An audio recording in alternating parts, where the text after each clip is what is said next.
Hi everyone, in this video we will talk about the string functions that are supported in Mysql Workbench.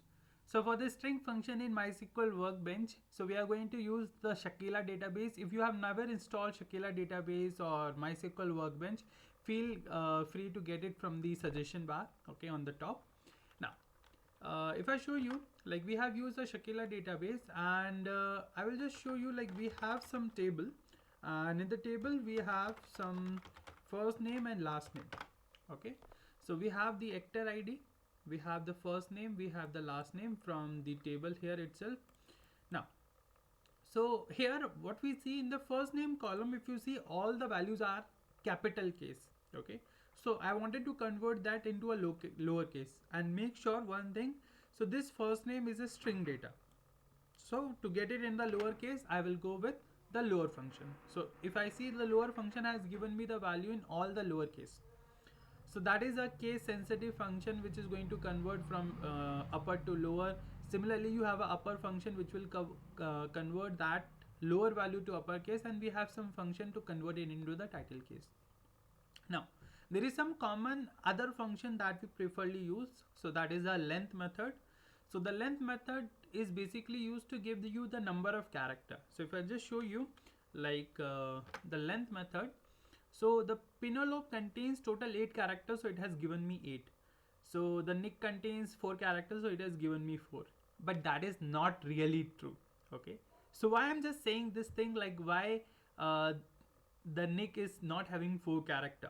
Okay. Yeah, nick is having 4 character, but the length method doesn't give you this output as you think. Okay. So I'm going to tell you what this length method exactly does.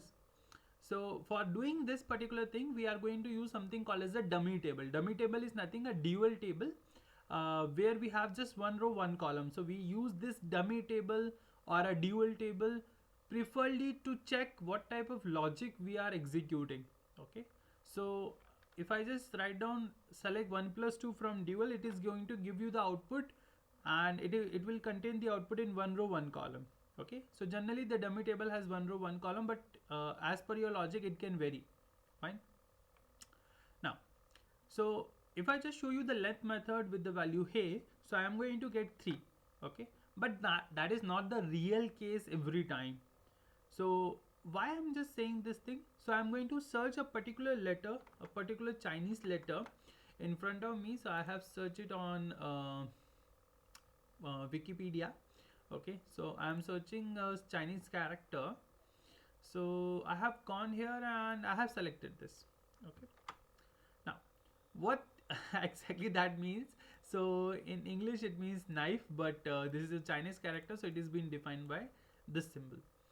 So I'm going to get up here and I'm going to run a length method with this symbol. So what it does, it gives me total value 3. So it should give me 1. Why it has given me 3? So remember the length method that we have seen it here, it is going to give you the output in terms of byte. So I have gone to the MySQL original you say documentation and I have searched for that data. So this function length method gives you the length of a string in byte. So generally for Chinese character the storage is really huge, so for that reason it has taken the total size of 3 byte, so it has returned me 3. But in case if you have gone with English letters like A, B, C, D, or from A to Z or A to Z, so it will give you 1. Okay, so in English the character generally contains 1 byte, but in other characters in other languages, so it may contains 3, 4, 5, 7 or up to 10 or more than that. Okay, so that you should remember. So there is any other alternative that we can prefer rather than using a length? Yes, there is one more option that we can prefer, that is called cal length. So the cal length method is basically going to give you the total number of characters. It is going to give you the count. So if I just show you here in the documentation, so the cal length method gives you the total number of characters, okay, that we have given in the argument. So if I just run it now, so it will give me 1, but the length method has given me 3 because it gives you in terms of byte, it gives you in terms of total count. Okay, so if I put one more here, so it will be like total 2 characters, so it will just give us 2. And if I just put another 3 here. So the earlier one was 3. Now, so let's make it 4. Okay. So for your understanding, let's make it 4 or whatever value you think. If you make it 7, so earlier on for this symbol it was taking 3 byte, and for 7 it will take 1 byte. So the total size will be 4. Okay. And if you run it, the same value in the char length method. So earlier one was first character, thus another character is 7, so it will give you 2. So there is a huge difference that you should remember. So in case if you wanted to count the number of characters, so I will preferably say go with char length. Now, so we have some other function to concatenate the data, to add on the data. So I have used two values like Tushar and Goel, that is basically my name. So I'm going to use this. So you see Tushar and Goel have been concatenated, they have been joined together, and they have been joined together without any separator. So remember, concat is going to add on the string data without any sort of a separator, without any sort of a other value. So whatever value you put it as an argument, so they will be combined together like that. Okay. Now I'm going to show you one more thing. Okay. So here what I have done, I have taken, let's say 3 column, first name, last name and actor ID. So I have taken first name, last name and actor ID.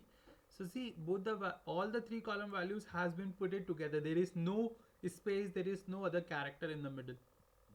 So I'm going to put a white space in between the first name and last name. So I'm going to put it in a string. So I have seen a difference like Pinolope and Genius. So it's not Genius, it's Genus. Okay. So there is a space, but there is no space in the last value. Okay.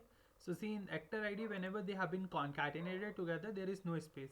So remember, the concat basically add on the value. So there is no separator in the middle by default. You have to pass on the separator. Okay. So to overcome this problem, okay, of putting the separator again and again between all the fields, between all the column, so there is another option that has been picked up here, that is called concat ws. So if I show you, there is another method called concat ws, which contains a separator in the middle, which contains a separator in the starting, and we provide the column name at the last. Okay. So first name, last name and actor ID, all the 3 column has been provided by me now. So if I execute, so see, all the character are being put in here. Okay. So there is a dollar in middle of every name. So if I put a white space, the first name and the last name column will be separated with a white space. Then the last name and actor ID column will be separated with a white space. So if I just show you, so you see the difference. If I put an underscore, so all the 3 values are being separated with underscore. Okay. So how I get all these things, okay, how I get to know about all these features. So the simplicity is, so you have to remember some of the basic functionalities, okay, like as we have discussed about length, char length, this concat method. So there are some other functions which we will introduce in the later on sections of the video. So just remember these basic functionalities which we preferably or commonly use, and if we use this commonly, so it will be very beneficial for us to work in future. Okay.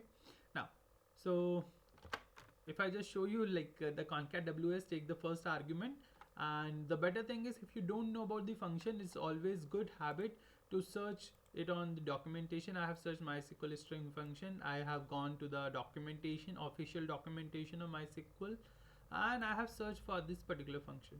Okay.